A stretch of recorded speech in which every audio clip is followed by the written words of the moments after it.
elements who are coming from South Sudan, now South Sudan, who were infiltrating Aringa County and making hell for the people, killing their own relatives, the way Kony used to do. General Otemanos, those who did not agree with them, they would kill them, they were looting.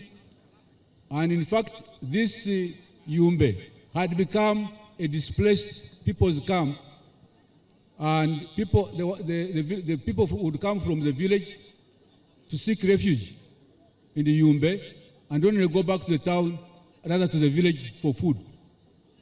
So it's very exciting to see that this transformation after the peace process. So when he wrote, he was concerned, and he requested that you allow him to initiate contact with the Bamuze, because those elements were remnants of the UNRF, the original UNRF, and had formed the UNRF-2, based in Rojo, Sudan, and being supported by the Sudan government, or being used by the Sudan government. So I remember you allowed him, and you tasked me to assist him. So my role really was to support late Kano Nasuru in terms of logistics, in terms of ensuring that his mission does not fail, making sure that the other authorities in the district don't undermine him. And a lot of my work between 1998 and 2002 was either moving here or hosting the members of the committee which is set up, which constituted the NRA, then UPDF, now UPDF officers, which included Brigadier Ada and others. Because of time, I cannot go through all of them. And elders, mainly those who had sons in the Bamuze group. And really, to cut a long story short, when Aropic was established and began contacts with Bamuze, although he didn't come for a long time, at least peace was restored. There were no more incidents of attacks. But that threat in Sudan remained until, I believe, when you assigned Honorable Kategaya, the late, to coordinate the initiative, and I believe General Sare as well. That's why I think Honorable Koko mentioned it. Then also, because of the Sudan factor, I remember the ESO and the embassy in Khartoum. I remember I used to communicate with Brigadier Kayihura, who is here, got involved. So until the two processes of that contact through ESO and the Khartoum embassy was connected to the Aropic, which led to Bamuze and Brigadier Izaga being facilitated to return home. But I must stress that Brigadier Izaga refused to be part of that process. With him, he said, I want to come back and resettle home. I hope he's still alive, I don't know, because we settled him, and at the same time as we negotiated for the complete return of the UNRF-2. So it's definitely, by the time, the biggest problem why the process took long, I believe, because initially there was only basically one demand, that those UNRF rebels who had not been integrated and had gone to the villages had been neglected with their families. That's what I remember in these meetings we had in Aropic, that was the main thing.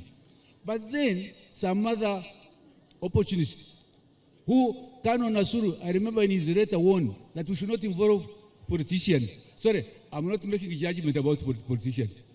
But he was worried, and indeed he was proved right, that if politicians come in, they have got their own vested interests, and they may undermine the process. And some indeed infiltrated. So the demands, the initial few demands kept on increasing until I remember they submitted a long list in 2002, and then Your Excellency, with the cabinet, responded, and that was the basis for the peace agreement. Otherwise, had it remained, especially the elders, I'm very sad that the elders led by Muzee Sadat, that most of them have passed away. But those elders, with of course the people, had rejected any rebellion and were really supportive.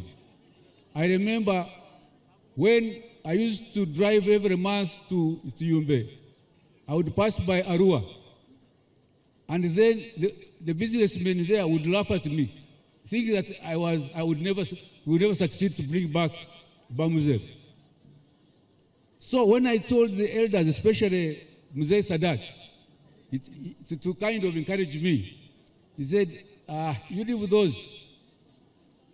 When they start laughing at you, you tell them that your name is Guma.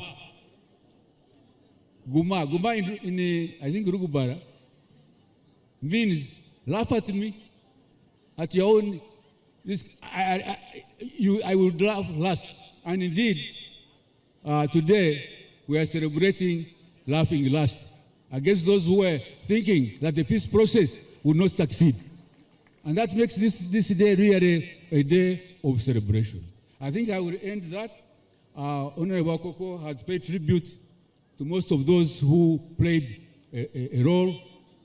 My only tribute really will be to those elders, especially those who are no longer alive, as well as, of course, the Aropic, who I worked with for a long time during that period, for really their steadfastness of rejecting rebellion and supporting the NRA UPDF to bring peace. And of course, the background was that the major rebellion had been defeated. Only that these were remnants who were still disturbing the people. So I want to thank them and the people of Yumbe and West Nile, really, for supporting us in the effort to pacify this part of the country. I want to thank the late Bamuze. The late Major General Bamuze was really a good man.